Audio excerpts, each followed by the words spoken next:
Muito bom dia, meus domingueirozinhos. E também minhas domingueiras. Gente, bom dia. Primeira coisa, desculpa. Era para ter saído ontem, não saiu porque eu fiquei com preguiça. Fui deixando, e aí comecei a assistir os jogos. Assisti o Bayern, aí assisti o Real Madrid, aí assisti alguma coisa do Manchester City com um pouco de menos atenção. Depois assisti Cruzeiro e Tombense, até para ter material para fazer café com Beckler para vocês. E acabei não fazendo o vídeo das perguntas que está saindo hoje. Se você está assistindo isso domingo pela manhã, de tarde vai ter vídeo de análise de Atlético de Madrid e Barcelona. Se você está assistindo isso na segunda, é bem provável que tenha café com Beckler. Por que é bem provável e não é garantido? Porque segunda-feira, 6 da manhã, eu estou indo para Bergen, na Noruega, para transmitir Liga dos Campeões Femininas, quartas de final, o Brann contra o Barcelona. Então, meu voo sai às 6 da manhã, vou acordar às 4 para ir para o aeroporto e tal. E acho que eu vou chegar às 1h30 da tarde lá em Bergen, ainda com um dia de trabalho pela frente. Então, vou tentar ter 20 minutos para gravar o Café com Beckler para vocês. Acho que tem muito para falar do Real Madrid contra o Osasuna, muito para falar do Vini Júnior e também do Bayern de Munique, pelo que eu já assisti nesse sábado, fora o que eu vou assistir ainda no domingo, pelo grandíssimo jogo do Jamal Musiala. Enfim, bora responder as perguntas de vocês, começando com uma pergunta do Matheus Barros. Hakimi não joga o jogo de ida contra o Barça. Isso muda alguma coisa no confronto? Muda, porque ataca muito bem o Paris Saint-Germain pela direita com o Hakimi. Se entra o Mukiele no lugar dele, Mukiele é um jogador mais defensivo, mais forte fisicamente, pode ajudar um pouco mais defensivamente, mas piora a saída de bola, piora válvula de escape pela direita, piora muita coisa no Paris Saint-Germain. É um confronto muito equilibrado, que tudo pode mudar. Então tudo pode interferir. A ausência do Hakimi no jogo de ida pode, o Barcelona tem muitos jogadores pendurados para os dois jogos, então também o jogo de volta tem que ver se o Barcelona estará 100%, se o Paris Saint-Germain estará 100%. Dos pendurados do PSG é o Dembélé, o mais importante, o Barcelona tem Araújo, tem Christensen, se eu não estou enganado, Lamine Yamal está pendurado, o Sérgio Roberto está pendurado, enfim, não sei agora de cabeça, eu sei que o João Félix também está, o Gavi que tá machucado não vai jogar também, tá? Enfim, Barcelona tem mais pendurados que o PSG, tudo pode interferir. E a ausência do Hakimi, que é um jogador muito importante, também pode interferir, nesse caso, favorável ao Barcelona. Tem a pergunta do Neto Gomes, acho que ele fez duas, cara, uma pergunta meio que em duas partes. Primeiro, animado com o Barça feminino? Vou estar de olho na Max. Sim, estou bastante animado, tá? Para fazer um jogo das melhores jogadoras de futebol do planeta. A Alexia Putellas voltou a jogar depois de quase 4 meses, já participou das 3 últimas partidas do Barcelona. A Aitana Bonmatí jogando num nível muito alto, fora todas as outras do Barça. A Rolfo também voltou a jogar recentemente. Estou animado para cobrir, primeiro porque é uma competição diferente, é um clima diferente. Eu nunca cobri um jogo transmitindo de Champions feminina, já fui e já fiz matéria em vários jogos aqui do Barcelona feminino, mas vai ser a primeira vez transmitindo. Estou assim animado. Quarta-feira tem Brown contra Barcelona. Na terça-feira já tem para vocês Benfica e Lyon em Lisboa. A TNT vai transmitir os dois jogos. E o Neto Gomes continua. Como é visto o Lamine Yamal pela torcida do Barcelona? Cara, aqui se tem muito cuidado para não ficar comparando ele com o Messi toda hora, porque, como o Xavi diz muito bem, todo mundo que foi comparado com o Messi se deu mal, porque todo mundo perdeu, né? É impossível você ter uma comparação com o Messi e ganhar. Então todo mundo que foi surgindo depois foi comparado com o Messi e se deu muito mal. Mas se vê como um grande jogador de futuro, porque, cara, antes dele estrear no profissional aos 15 anos, todo mundo já falava dele, todo mundo já sabia que estava vindo por aí um grande jogador. Então se vê como, assim, de presente, se vê hoje como o melhor jogador do time, o mais perigoso para os adversários, quem mais pode gerar perigo, quem mais pode inventar alguma coisa, e também um jogador para cuidar para o futuro. É um jogador que o Barcelona não pode perder, e a torcida e acho que o clube entendem isso. Vito CV, deve ser Comunismo Vencerá ou Curriculum Vitae, o sobrenome dele. MB, por que o Dembélé caiu em número de gols na Ligue 1 se ele estava numa boa fase quando saiu do Barcelona? Realmente o Dembélé teve uma última temporada aqui bastante boa, né, no Barça. Essa temporada dele acho que é mais de assistências, de preparar jogadas, e eu acho que ele não participa tanto da última parte das jogadas. Acho que ele está ou muito aberto ou jogando um pouco mais recuado, quase que como um meia, como a gente viu contra a Real Sociedad, por exemplo, mas também, algumas vezes em finalizações, o Dembélé não teve tão acertado. Ele nunca foi um grandíssimo finalizador, um grandíssimo jogador fazedor de gols, mas estava melhorando isso na última parte dele aqui em Barcelona. Mudou um pouco características. Acho que hoje o Dembélé, antes de olhar para tentar finalizar, ele olha para tentar dar um passe. A gente vê que a maioria das jogadas do Paris Saint-Germain são terminadas pelo Kylian Mbappé, e eu acho que o time está montado para que o Mbappé termine as jogadas. Por quê? Porque é muito mais provável que o Mbappé acerte uma finalização do que os outros jogadores. Então, os outros jogadores preparam mais jogadas para o Mbappé. E eu acho que isso está acontecendo com Ousmane Dembélé. Vedam, _ser, onde fica escondido o seu bonequinho do Cristiano Ronaldo? Põe na estante junto do Messi e do Pepe. Porque eu tenho aqui, ó, não sei se vai dar, eu vou subir um pouquinho só para vocês verem, porque eu não vou tirar não. Ali, ó, tem ali um Messi levantando a Copa do Mundo, aqui um Messi com uma bola de ouro, aqui esses figure, não sei como que chama, e aqui um Pep Guardiola. Cara, são os meus dois grandes ídolos. Eu não sou fã do Cristiano Ronaldo. Adoro, tá? Adoro. Pô, foi um privilégio assistir e tal. Reconheço tudo que fez, acho um grandíssimo jogador. Que bom que eu vi. Mas não é meu ídolo. Então, simplesmente aqui em cima estão os dois que são meus dois grandes ídolos no futebol. Só isso. E tem uma outra aqui sobre o Dembélé que é interessante também. Eu não tinha pensado sobre isso. João Daniel, SDC. A torcida do Barcelona vai vaiar o Dembélé? Vai ser interessante lá de ver, porque o Dembélé teve um início de relação muito ruim com a torcida do Barça. Primeiro, veio substituir o Neymar, começou a se machucar muito, falava-se da falta de comprometimento dele, né? Muito tempo até aprender a falar castelhano, chegava atrasado nos treinos, dormia mal, comia mal, voltava a se machucar, enfim, teve uma relação muito ruim nisso. E aí depois o Barcelona precisava vendê-lo porque tinha um salário muito alto, ele não quis sair, ficou, teve uma entrevista, uma declaração, na verdade, aos meios oficiais do clube do Matteo Alemany, falando que não, ele não vai ser mais aproveitado. Isso em janeiro do ano passado. Só que o Barcelona precisava do Dembélé. Então o Xavi teve que colocar ele de novo no time e ele começou a jogar muito bem. Então teve vários jogos do Dembélé ser muito ovacionado pela torcida e antes disso dele ser muito vaiado. Normalmente, quem sai do Barça dando um pouco que as costas para o Barcelona, por exemplo, o Barcelona queria que ele ficasse, ele ainda tinha um ano de contrato, ele tinha renovado um ano antes. Quando o jogador opta por sair, a torcida do Barcelona costuma entender por que você está saindo de um dos maiores clubes do mundo, aqui eles falam, né, do maior clube do mundo e tal. Então, como o Dembélé meio que deu as costas para o Barcelona, eu acho provável que sim, ele seja vaiado aqui. Porque não é normal, tá? O normal aqui é se o Ivan Rakitic, que depois de tantos anos aqui saiu, que ele volte e seja aplaudido. E vários outros jogadores desses que saíram depois de meio que já ter cumprido o seu papel aqui, são aplaudidos quando voltam. Pela saída do Dembélé, pela relação como foi estremecida, eu tenho dúvidas. Aplaudido, acho que não, mas vaiado, eu tenho dúvidas. Diria que sim. Diria que vão vaiar o Dembélé quando ele vier aqui jogar contra o Barça. Pedro Oliver, 4. A partir de quando o Barcelona vai voltar a jogar no Camp Nou e como vão as obras? A previsão é de que em novembro desse ano, para o aniversário do clube, o Barcelona é de 1899. Então esse ano ele vai fazer 125 anos. Uma data redonda, importante e tal. A previsão é que no aniversário de 125 anos, em novembro desse ano, que o Barcelona já esteja jogando no Camp Nou com capacidade para 60 mil pessoas. O estádio vai ter capacidade para 105 mil. Como vão as obras? Eu não sei, porque eu não sou engenheiro. Tem um perfil que eu já falei para vocês seguirem, o Camp Nou Now, um perfil no Instagram, que ele faz vídeos diários explicando lá, mostrando as obras. O clube diz que elas vão no tempo normal. Cara, eu quando vejo que a gente está no meio de março e que nem começaram a construir ainda para cima, eu diria que, embora assim, o time vai voltar a jogar só com 2 anéis, né? O Camp Nou tem 3 anéis, com 2 anéis concluídos. E os outros 40 mil lugares são exatamente do anel superior, do último anel. Eu diria que não vai estar pronto, tá? Eu vejo e falo, cara, isso aqui não vai estar pronto. A gente está no meio de março. Abril, maio, junho, julho, agosto, setembro, outubro. Pô, 7 meses ainda, bastante tempo. Enfim, eu não sou engenheiro, não sei. Mas lá ele está mostrando. E o clube está dizendo que está tudo no tempo certo. Então, em teoria, em novembro desse ano volta a jogar lá. Vamos ver. Bruno Ens. É isso mesmo. Bruno _ENS. Acha que a área de ciências de dados no futebol é promissora? Você vê no dia a dia dos clubes? Cara, eu não faço ideia do que seja ciência de dados. Então peguei uma pergunta para responder, porque eu não sei a resposta. Mas basicamente, se for tipo análise de dados, big data, esse tipo de coisa, é muito promissor e está sendo muito usado assim, para analisar tanto os dados do seu time, eu não vou perguntar se vocês têm dado em casa, porque eu sei que cada um tem uma resposta diferente. Para você analisar tanto os quilômetros feitos pelos seus jogadores, as linhas de passe, por onde que o cara passa, o nível de cansaço, o tal do XG lá, né? Se está finalizando de área que não serve para nada normalmente, que a probabilidade de sair um gol é muito pequena, se você precisa construir melhor as jogadas para chegar numa situação melhor, tudo isso é muito analisado, tanto do seu time como do adversário.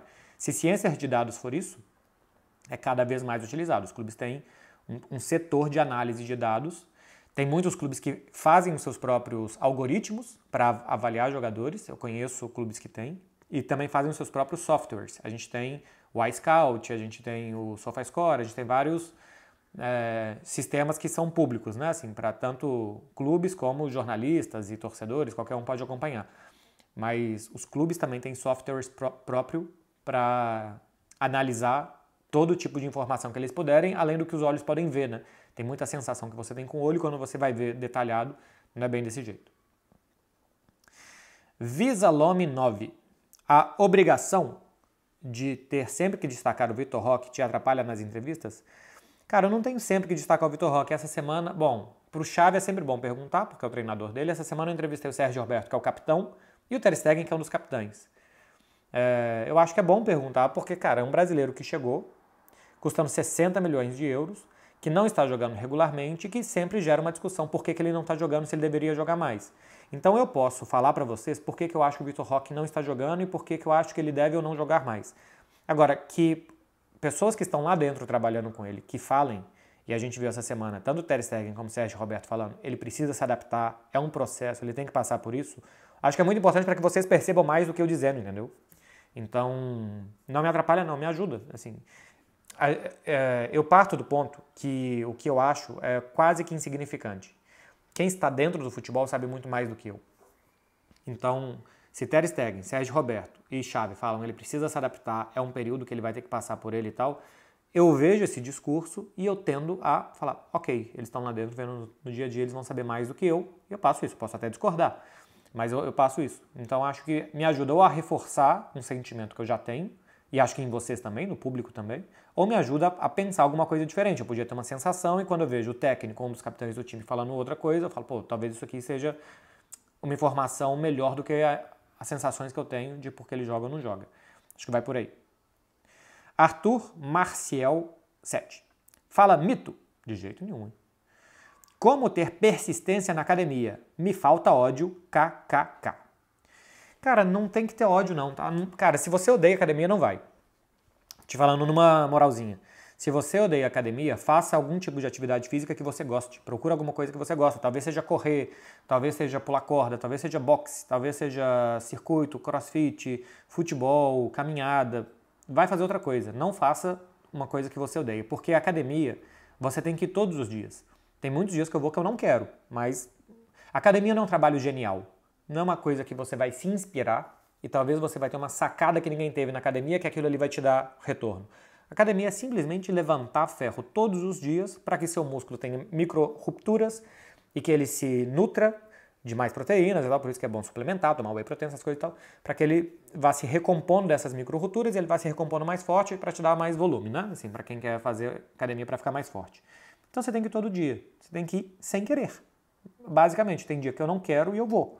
E aí eu crio coisas na minha cabeça para ficar mais legal e tentar fazer um desempenho melhor. Por exemplo, eu uso o relógio, né, da Apple. Tentar, não sei, fazer a mesma atividade lá em 1 hora, queimando mais calorias, ou tentando puxar um pouco mais de peso, ou fazer um pouco mais de repetição naquele dia, escutando alguma coisa que eu gosto, um podcast, uma música, um vídeo do YouTube que eu gosto, alguma coisa para me distrair enquanto eu estou ali, porque é um período que eu tenho que estar. Eu uso muitas vezes como um momento de estudo. Tem podcast ou programa de rádio e tal que eu preciso escutar pelo meu trabalho e que eu não quero ficar 1 hora em casa meio parado fazendo aquilo. Então eu aproveito o tempo na academia para estudar. Agora, se você odeia, não vá. Não faz uma coisa que você odeia, cara. Porque você tem que fazer todo dia. Você tem que ir, 4, 5, 6 vezes na semana para te dar bons resultados. E não só estético, tá? Eu tô querendo fazer aquela bioanálise. Outro dia eu vi com um amigo meu aqui, o Vitor, em Barcelona, fez.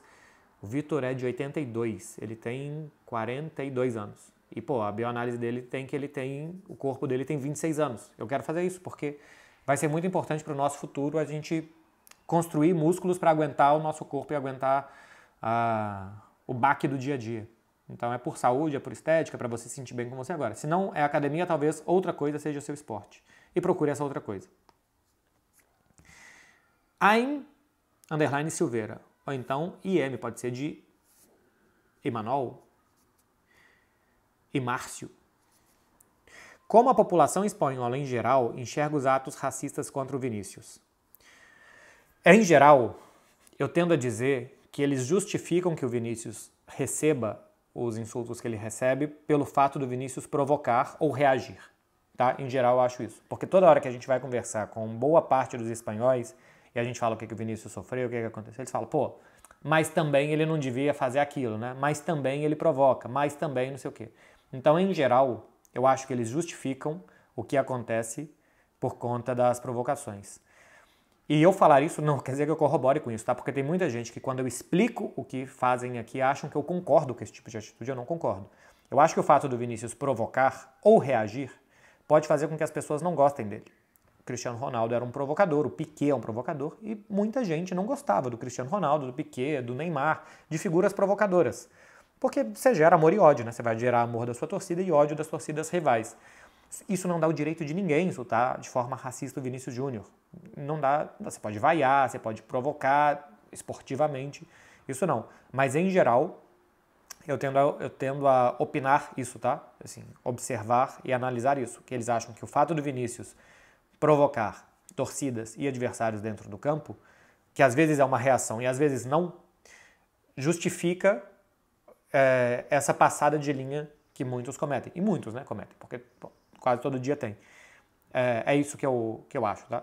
E repito, para que não fique nenhuma dúvida, eu não corroboro com isso.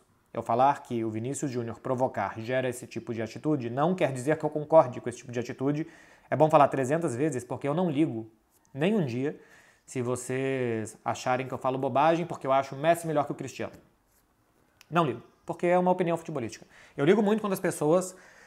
Ligo muito mesmo, eu fico muito chateado quando as pessoas acham que eu corroboro, que eu passo pano alguma coisa para questão tão séria como é o racismo. Isso eu fico extremamente chateado, cara, porque...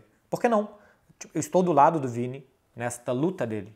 Eu corroboro com o Vinícius, eu acho que ele é uma grande vítima disso e é um absurdo o que está acontecendo com ele. Eu acho que a Espanha um dia vai ter que ter uma lei, que se chamar Lei Vinícius Júnior, eu acho que é excelente, porque é um cara que está lutando contra isso.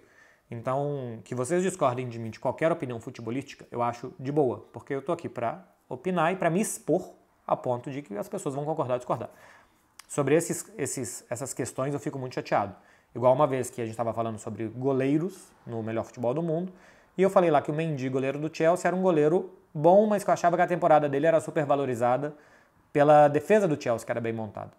E as pessoas começaram a falar que é porque era um goleiro preto e que era uma opinião racista minha. Cara, eu fiquei muito chateado, tá? Fiquei mal. Fiquei muito chateado mesmo, porque não era isso. Simplesmente não era. E pra mim o Mendy era... Tanto que eu coloquei o Mendy aquela temporada acima do Ter Stegen no Barcelona, por exemplo, assim, que é um goleiro que eu acho muito bom. Acima do Oblak, acho que acima do Oblak. Enfim, com esse tipo de coisa eu fico chateado. E eu sei que não foi sua intenção com essa pergunta. Tem uma aqui do Manso FFC.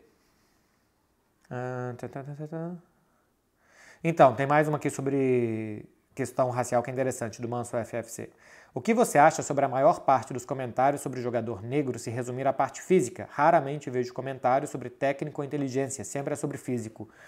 Isso é verdade, tá? Isso acontece. É um tipo de racismo ou de simplificação que a gente comete sem perceber. Sem perceber mesmo. Eu acho que as pessoas fazem isso sem maldade, de pensar que... Mas tem muita coisa por trás, né? Normalmente, pode ter um jogador preto genial, por exemplo, o Pogba, quando nos seus bons momentos era um jogador genial, extremamente técnico, de visão de jogo. O Gerson no Flamengo, eu acho que é um jogador de toque muito diferenciado, mas normalmente a gente tende a falar da parte física. Por quê? Porque o branco normalmente é visto como uma pessoa inteligente e o preto é visto como um tipo de ser humano forte. Isso fora do futebol. Então eu também acho que isso de vez em quando polui, sem a gente querer, mas porque nós somos uma sociedade racista, as nossas opiniões. Acontece. E tem que acontecer menos, né? A gente tem que começar a não perceber esse tipo de coisa, assim, não deixar que esse tipo de pensamento tão arcaico interfira na nossa análise de atletas, sejam eles de quais cor ou raça sejam. Patrick Gomes, você não acha que o City deveria ter um lateral esquerdo de origem? Se ele for bom o suficiente para fazer com que o time jogue de forma diferente, sim. O que o City quer fazer hoje é proteger a defesa e que os meio-campistas e atacantes ataquem, né? E os defensores sejam construtores de jogada e não participantes o tempo inteiro de questões ofensivas. Eu não acho que faz falta, tá? Eu acho que a troca que tem muitas vezes entre o meia pela esquerda e o ponta pela esquerda gera jogada de ultrapassagem, gera cruzamento de linha de fundo, gera profundidade para o time, então não acho que faça falta um lateral esquerdo. E eu acho que você ter um zagueiro pela esquerda ali ajuda na construção de jogo, porque normalmente joga o Ake, que é um bom construtor de jogo, e também para você depois na hora de correr para trás. E como você tem jogadores ofensivos, o Manchester City, que não são bons jogadores sem a bola no pé, quando o Manchester City precisa se defender atrás, quando ele precisa se defender não correndo para trás, mas já posicionado atrás, né, numa defesa mais estática, ele tem mais especialistas para fazer aquilo. Deixa ele mais forte em jogo aéreo, deixa ele mais forte em posicionamento, em duelos, esse tipo de coisa. Então gera sim um bom equilíbrio. Se tiver um lateral esquerdo que defenda muito bem e que ainda seja capaz de atacar e de gerar um outro equilíbrio para o time, tudo bem. Mas eu não vejo que faça diferença, não. _22. Mais um underline. Qual é a sua expectativa para a Copa América? Eu acho que pode ser muito importante para a seleção brasileira. A Argentina, campeã do mundo em 2022, arrancou para o título via ganhar a Copa América em 2011, tirar peso das costas e se sentir mais confiante. Eu sinto que hoje a seleção brasileira está com uma mochila muito grande por tantas Copas do Mundo em quartas de final contra europeus e pela última eliminação. E por perder a final da Copa América para a Argentina, porque o fato de perder uma final para a Argentina no Maracanã pesou. Tá pesado, tá? Eu vou cobrir agora a seleção pela Rádio Itatiaia essas 2 semanas, esses 10 dias. E eu sinto que, pelas declarações, o peso de perder da Croácia, o sentimento que ficou, entrevistei agora o Rafinha, ele falou que demorou meses para se sentir feliz de novo. E vários outros depoimentos dos jogadores vão na mesma direção. Ficou pesado para essa geração as últimas derrotas e ver, por exemplo, que talvez o tempo do Neymar esteja passando e que o Neymar não tenha ganhado quase nada pela seleção, né? Ganhou uma Copa das Confederações e ganhou Olimpíadas, que não conta como título de seleção principal. Mas o Neymar, por exemplo, não ganhou nenhuma Copa América. E Copa do Mundo ele não chegou perto de ganhar. E é um grandíssimo jogador, né? Então talvez esteja passando o nosso tempo de ter um jogador tão bom, tão extra classe e não entregar um título. Por exemplo, como quase aconteceu a Argentina com o Messi. Então a Copa América acho que pode ser muito importante para ganhar da confiança e tirar esse peso. A Argentina está vivendo os últimos momentos de um sonho encantado, né? Assim, porque ainda tem o Messi lá e tal, e depois tem que ver como que a próxima geração vai conseguir competir. Tem bons jogadores, mas acho que não tem um Messi para voltar a competir. E o Uruguai está jogando muito bem, né? Tá jogando muito bem desde a chegada do Marcelo Bielsa. Tem que ver como é que as outras vão chegar. Colômbia, Equador, tem seleções fortes. Mas eu acho que para o Brasil pode ser muito importante para simular mais ou menos o que aconteceu com a Argentina 2021-2022. Pode ser um primeiro passo importante para tirar o peso dessa mochila pensando em Copa do Mundo de 2026. Caramba, cara, o seu nome é muito difícil. Tem uma aqui do underline, TUTZKN. TUTZKN. Tem algum clássico de seleções europeias tipo Brasil e Argentina? Não. Com essa intensidade, não. Por exemplo, Holanda e Bélgica, pela proximidade ali, é um jogo importante para os dois países. Inglaterra e Escócia também tem rivalidade envolvida. Mas acho que isso, assim, não tem, por exemplo, Alemanha e Inglaterra, não é tanto. França e Inglaterra, não é tanto, porque não se enfrentam sempre. Assim, existe rivalidade entre os países de 1000 anos, né? Até mais do que isso pela geografia, não sei o quê, dos lugares. Mas futebolisticamente não tem nada como o Brasil e a Argentina, que aliás muitos argentinos também acham que o Argentina e o Uruguai até tem uma rivalidade maior. Eu acho difícil de enxergar isso, mas tem gente que diz que sim. Mas eu acho que como o Brasil e a Argentina não tem nada igual. Itália e Alemanha, são 2 tetras campeões, né? Acho que quando entram em campo, se for um jogo muito importante, existe um duelo futebolístico, mas não uma rivalidade de virar pessoal a coisa, e de torcidas e tal. Acho que esses que eu citei, Inglaterra e Escócia, e Holanda e Bélgica, dos que eu me lembro aqui de cabeça, é alguma coisa que se aparenta mais, mas ainda assim acho que nem chega perto de algo como o Brasil e a Argentina. CN.fut. Sobre as vaias da torcida do Barcelona ao hino da Champions, quando começou? Acredita que algum dia vão parar? Começou pós-final de 2015, que o Barcelona ganhou em Berlim, da Juventus. A torcida do Barcelona normalmente leva muitas bandeiras catalãs, independentistas, que é a estelada, né, como se diz aqui. Que é a bandeira amarela com 4 linhas vermelhas e um triângulo azul com uma estrela branca dentro. Se é só a bandeira amarela com as linhas vermelhas, é a bandeira oficial da Catalunha, a Senyera. Como é bandeira também de outros lugares por aqui, da região de Aragó, acho que das Ilhas Baleares também. Mas quando você tem dentro dessa bandeira aquele triângulo azul com a estrela, é a bandeira independentista. E o Barcelona foi punido porque a UEFA não permite manifestação política nas arquibancadas. E tinha essa bandeira lá. Então o Barcelona tomou uma multa da UEFA, sei lá, 50 mil euros, 80 mil euros. E os torcedores do Barcelona não gostaram de que eles não possam manifestar o seu desejo por independência em jogos da UEFA. Então aqui no estádio você ainda vê nos jogos. Eu lembro que logo depois teve um jogo, foi quando a gente começou a transmitir, cara, a temporada 2015 e 2016. Eu não lembro se foi contra o Bayer Leverkusen, contra o Bate Borisov.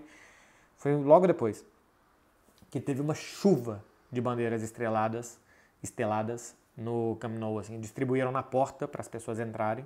A UEFA não puniu o Barcelona dessa vez, mas desde então começou a vaiar. Eu acho que só vai parar de vaiar um dia que, sei lá, o Barcelona tiver uma semifinal, numa final, chegar um técnico e falar assim, pô, a gente tem que voltar a gostar da Champions, a gente tem que começar a aplaudir, cantar o hino e não vaiar.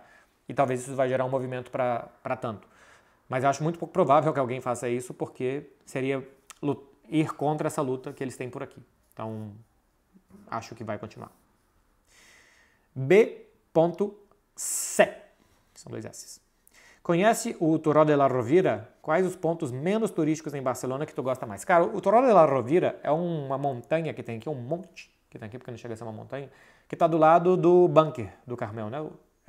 Que acho que está fechado, inclusive, nem sei se abriu de novo, que é um lugar que eu já fui, que eu até gostava bastante, mas começou a ficar muito cheio, muito turístico, acho que perdeu a graça. Quando eu cheguei aqui, eu morava em Vila Piscina. Eu morava atrás, B.C. Você deve conhecer a cidade, não sei se você mora aqui. Mas eu morava em Vila Piscina, que ficava atrás dos bunkers e atrás do Turó de la Rovira. Então eu ia a pé pro bunker, era assim que eu cheguei. Em 2015, 2016, ainda era bem só a galera daqui. Aí começou a ter música, ambulante vendendo bebida, TikToker pra todo quanto é lado. Achei que ficou chato. Lugares menos turísticos que eu gosto em Barcelona, cara, eu gosto muito, eu sei que é turístico, mas acho que não é tanto, de Montjuïc, como um todo.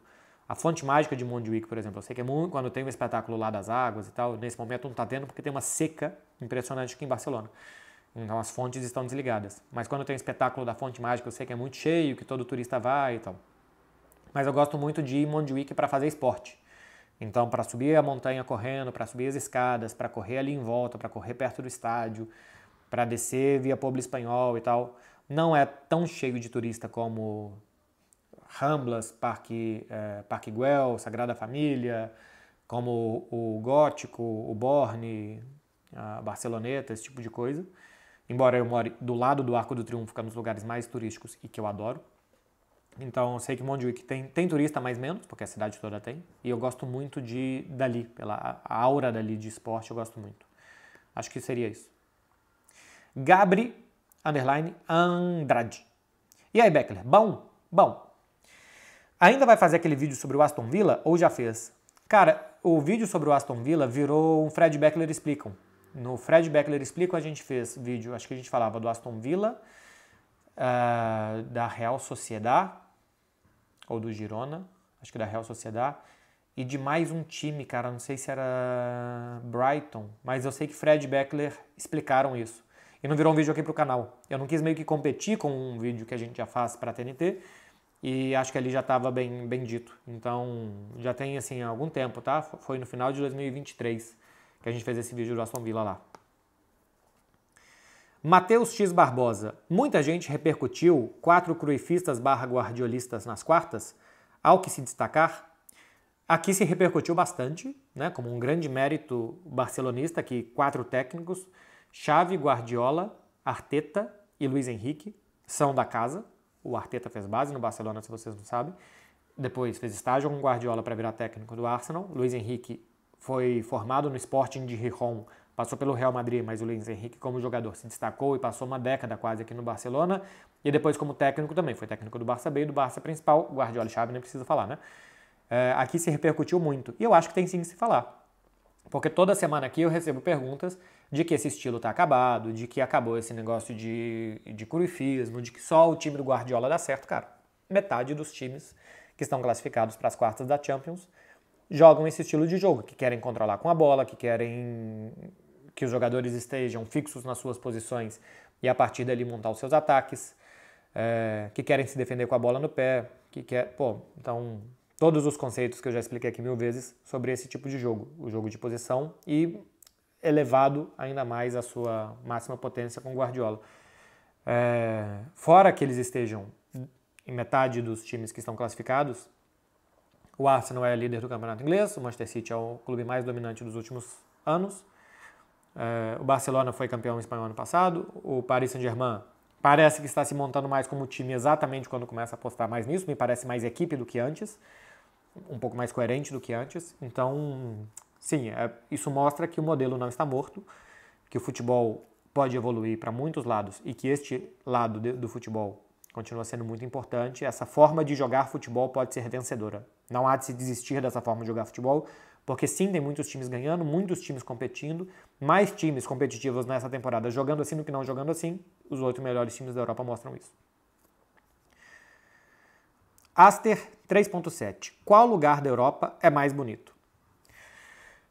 De beleza de cidade, para mim, Barcelona, Paris e Roma. Barcelona é uma cidade que está cada vez mais promovendo que as pessoas andem a pé, de bicicleta e menos de carro. Então, assim, é uma cidade muito boa de caminhar, de passear, tem passeios largos, tem muitas ruas onde nem entra carro, grandes esplanadas para se andar. Cidade com construções muito bonitas também, que tem mar e que tem montanha. É a cidade que eu acho mais bonita mesmo, tá? Sim, sem bairrismo, mas com bairrismo, é a cidade que eu acho mais bonita. Paris tem todas as construções que são muito bonitas, Paris realmente é bonita, com o rio Sena ali no meio e tal, e Roma pela história, as ruínas de Roma eu acho pessoalmente muito bonita, fora que tem assim o bairro do Trastevere, as ruazinhas, que é típico italiano mesmo, que eu acho muito legal. Então de cidade, são as 3 que eu gosto mais. Amsterdã também, com os canais e tal, é bonita, como cidade, construção e tal, integração homem e natureza. Só como natureza, eu não conheço tanto assim, não conheço tantos lugarzinhos e tal. Eu fui já uma vez com Clara no Vale do Aosta, na Itália. É muito bonito mesmo, assim, porque é Alpes, então é montanha de gelo e lago semi-congelado, descongelando, com água muito azul cristalina e com árvores imensas. E a gente foi, acho que devia ser início de verão, tipo início de junho, assim, final de primavera, início de verão. Então tava tudo muito bonito, as cores de natureza muito vivas, com a montanha, com gelo e com o lago. Pesquisem Vale do Aosta, Vale de Aosta, muito bonito. Que mais de natureza? Bom, tem lugares que assim, você vai fazer trilha e tal. Eu fui aqui em Congosto de Mundo-Rebei, que é um lugar aqui entre Catalunha e Aragó. Muito bonito também, mas eu não conheço tanto. A Suíça de natureza é muito bonita, aqueles passeios de Suíça que você passa assim, pelo trem, vendo também essas coisas assim de lago e montanha e tal, que é muito bonito. Seria mais ou menos isso. Marcelo.c.m_. Por que o Gerard Moreno é um atacante tão desvalorizado? Eu acho que machuca muito, né? E tá no Villarreal. Então, que um jogador do Villarreal seja um super jogador é difícil. E que ele não tenha saído do Villarreal também contribui para isso. E ele se lesiona muito, né? Mas é muito bom jogador, tá? Atacante canhoto, de muito bom passe, muito inteligente. É quase que um camisa 10 jogando como camisa 9, de muito bom poder de finalização também. Se não se machucasse tanto, cara, era um jogador para ser um dos melhores jogadores da Europa. Eu gosto muito do Gerard Moreno. Meu povo, era isso daqui, hein? Acabaram as perguntas. Hoje é mais curtinho. Espero que eu tenha respondido bem a vocês. Hoje não tem dica para vocês ficarem doidão, porque já é domingo. Então vocês já comecem a se recuperar. A partir de agora, já comecem a pedir desculpa para as pessoas por tudo que vocês fizeram no final de semana. Comecem a voltar à realidade, porque vem aí uma segunda-feira e uma semana extremamente dura para todo mundo, até chegar a semana que vem e vocês se perderem de novo absolutamente no final de semana. Repetindo o que eu falei no início, né? Ainda tem Atlético de Madrid e Barcelona, Café com Beckler. Vai ser uma semana também de analisar a Liga dos Campeões Feminina. Vou fazer aqui vídeo sobre o jogo do Barcelona e depois Seleção Brasileira. Então acompanhem aqui. Se inscreva aqui no canal se você chegou aqui e não é inscrito. Toda quinta-feira eu abro caixinha de perguntas no Instagram para responder aqui na sexta, nas 2 últimas semanas. Uma foi sábado, uma foi domingo, porque o Barcelona jogou uma sexta-feira e depois teve sorteio de Liga dos Campeões na sexta. Não falei nada aqui sobre o sorteio. Por quê? Porque tem um vídeo sobre o sorteio. Tem uma porrada de perguntas sobre o que eu achava dos confrontos. Está tudo respondido no vídeo anterior. Gente, depois de meia hora, é só vocês curtirem aqui que já me ajuda muito. Se quiser deixar um comentário aí, ajuda muito também. É a troca que a gente faz. Eu faço um conteúdo de mais de meia hora para vocês e eu peço 10 segundos de atenção ali para ajudar. Beijo, gente. Valeu, hein? Bom dominguinho aí, em família, quietinhos e boa semana para todo mundo.